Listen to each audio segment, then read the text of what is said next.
Hello students, তোমাদের সবাইকে আমাদের চ্যানেলে ওয়েলকাম জানাই।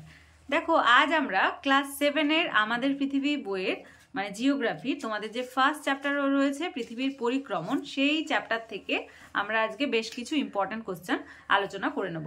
ক্লাসটি শুরু করার আগে অবশ্যই বলবো, যারা এখনো পর্যন্ত চ্যানেলটি সাবস্ক্রাইব করোনি তারা অবশ্যই চ্যানেলটি সাবস্ক্রাইব করে নাও এবং পাশে থাকা বেল আইকন প্রেস করে রাখো, যাতে করে আগামী দিনের সমস্ত ভিডিও সবার আগে তোমাদের কাছে পৌঁছে যায়।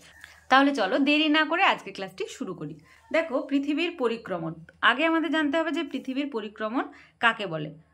দেখো, এটা যদি পৃথিবী হয়, আমি এখানেই দেখাচ্ছি, পৃথিবী হয়, পৃথিবী নিজের অক্ষের ওপর আবর্তন করতে করতে নির্দিষ্ট উপবৃত্তাকার কক্ষপথে পশ্চিম থেকে পূর্ব দিকে ঘুরছে।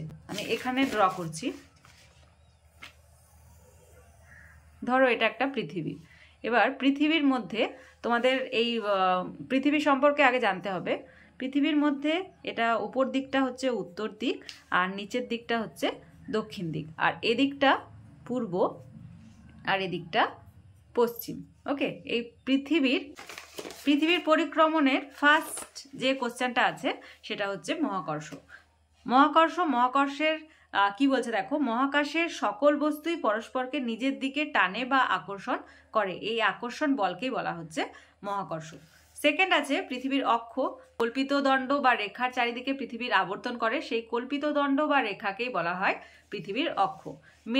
মেরুটাও আগে বললাম যে যদি এটা পৃথিবী হয়, এইটা হচ্ছে তার উত্তর মেরু মানে প্রান্তটা, আর এটা হচ্ছে দক্ষিণ মেরু। তোমরা লিখবে যে পৃথিবীর যে দুটি প্রান্তে কল্পিত অক্ষদণ্ডটি বেরিয়ে রয়েছে, এই যে কল্পিত দণ্ডের অক্ষ দুটি একটু অক্ষটি বেরিয়ে থাকবে, সেটা হচ্ছে উত্তর মেরু আর এটা হচ্ছে দক্ষিণ মেরু। তাহলে পৃথিবীর যে দুটি প্রান্তে কল্পিত মানে এই এক প্রান্ত আর এই এক প্রান্তকে বোঝাচ্ছে, কল্পিত অক্ষদণ্ড বেরিয়ে রয়েছে, সেই প্রান্ত দুটিকে বলা হচ্ছে মেরু। ফোর্থ আছে পরিক্রমণ গতি কাকে বলে। পৃথিবী নিজের অক্ষের ওপর আবর্তন করতে করতে, আবর্তন মিন ঘোরা, ঘুরতে পৃথিবী নিজের অক্ষের ওপর আবর্তন করতে করতে নির্দিষ্ট উপবৃত্তাকার কক্ষপথে পশ্চিম থেকে পূর্বে নির্দিষ্ট সময়ে সূর্যকে পরিক্রমণ করে, তাকেই পৃথিবীর পরিক্রমণ গতি বলে। নেক্সট কোশ্চেন আছে মুক্তিবেগ বা এসকেপ ভেলোসিটি কাকে বলে। লিখবে ভূপৃষ্ঠ থেকে ওপরের দিকে কোনো বস্তুকে প্রতি সেকেন্ডে 11.2 কিলোমিটার বেগে ছুড়লে সেটি আর পৃথিবী পৃষ্ঠে ফিরে আসে না, বস্তুর এই বেগকেই বলা হয় মুক্তি বেগ। 6 নাম্বার কক্ষপথ, খুব ইম্পর্টেন্ট, এবং কক্ষতল কাকে বলে। আর্থ অরবিট আর হচ্ছে অরবিট প্লেন, এটা হচ্ছে পৃথিবী যে পথে সূর্যকে পরিক্রমণ করে সেই পথকে কক্ষপথ বলে, আর পৃথিবীর এই কক্ষপথটি যে কাল্পনিক তলে অবস্থিত সেই তলকেই বলা হয় কক্ষতল। অপসূর অবস্থান, এটাও কিন্তু খুব ইম্পর্টেন্ট, তোমরা তারিখটা সব সময় মাথায় রাখবে। আনসার লিখবে পৃথিবী সূর্যকে পরিক্রমণ করার সময় 4 জুলাই তারিখে সূর্য থেকে পৃথিবীর দূরত্ব সবচেয়ে বেশি হয়, মানে সূর্য থেকে পৃথিবীর দূরত্বটা সবচেয়ে বেশি হবে।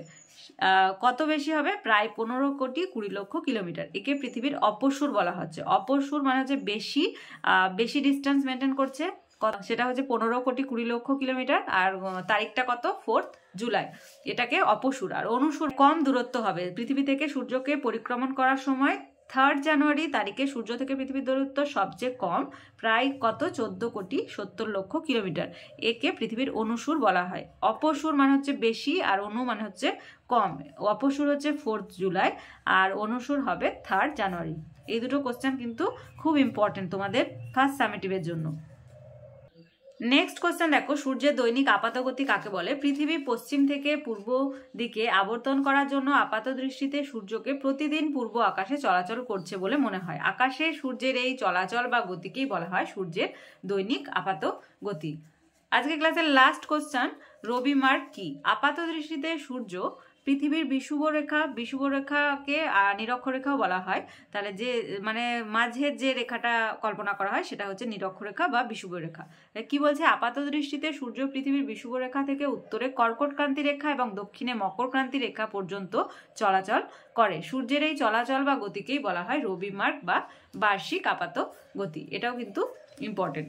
তাহলে আজকে দেখো পৃথিবীর পরিক্রমণ এই চ্যাপ্টার থেকে আমরা 10টি মোস্ট ইম্পর্টেন্ট কোশ্চেন আলোচনা করলাম। আজকে ক্লাসটি যদি ভালো লেগে থাকে তাহলে অবশ্যই একটা লাইক দেবে। তোমরা খুব ভালোভাবেই জানো তোমাদের একটা লাইক দেখলে আমরা খুব খুব খুব খুশি হই। তাই লাইক না দিয়ে তোমরা কিন্তু কোথাও যাবে না। আর ভিডিওটি কি করবে, বন্ধুদের সঙ্গে অনেক অনেক অনেক বেশি করে শেয়ার করবে। তোমাদের প্রতিটি বিষয়ের ক্লাস শুরু হয়ে গেছে, খুব তাড়াতাড়ি তোমাদের প্রশ্ন বিচিত্রার সলভিং ক্লাস স্টার্ট হবে। তাই যারা এখনো পর্যন্ত ক্লাসগুলি দেখোনি তারা অবশ্যই প্লেলিস্টে গিয়ে ক্লাসগুলি দেখে নাও, অথবা এই ভিডিও ডেসক্রিপশন বক্সে লিঙ্ক দেওয়া থাকবে, সেখান থেকেও তোমরা ক্লাসগুলি দেখে নিতে পারো। আর আজকে ক্লাস যারা প্রথমবার এসেছো তারা অবশ্যই চ্যানেলটি সাবস্ক্রাইব করে নিও এবং পাশে থাকা বেল আইকন প্রেস করে রাখবে, যাতে করে আগামী দিনের সমস্ত ভিডিও সবার আগে তোমাদের কাছে পৌঁছে যায়। আর আমাদের ক্লাসগুলি তোমাদের কেমন লাগছে তোমরা অবশ্যই কমেন্টের মাধ্যমে জানাতে কিন্তু ভুলবে না। তোমাদের সুবিধার্থে একটি টেলিগ্রাম গ্রুপ ওপেন করা হয়েছে, যদি সেই গ্রুপে কেউ জয়েন হতে চাও এই ভিডিওর ডেসক্রিপশন বক্সে লিঙ্ক দেওয়া থাকবে, সেখান থেকে তোমরা জয়েন হতে পারো। তাহলে এই পর্যন্তই, তোমরা সবাই ভালো থেকো। Thank you.